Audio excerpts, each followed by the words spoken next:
Salaamaaleykum, yeah, what's up? Bon, tey dañuy fexe changer image bi def ko noir et blanc. Donc pour le faire c'est très facile. dañuy ñëw fii nii bu waay nga ñëw nga jël nga choisir créer un calque de remplissage ou de réglage.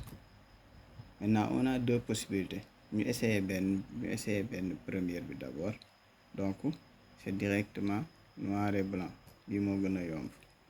Donc automatiquement dañuy gis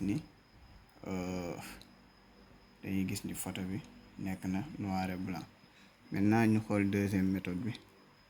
Pour dellu en arrière CTRL Z. Donc amaat nañ photo initiale. Maintenant dañuy ñëwaat fii nii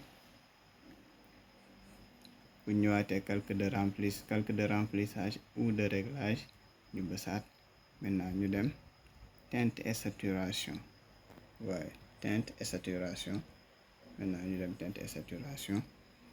Maintenant bi ci digg bi moom la ñuy jël noir et blanc lañ koy def, n'oubliez pas.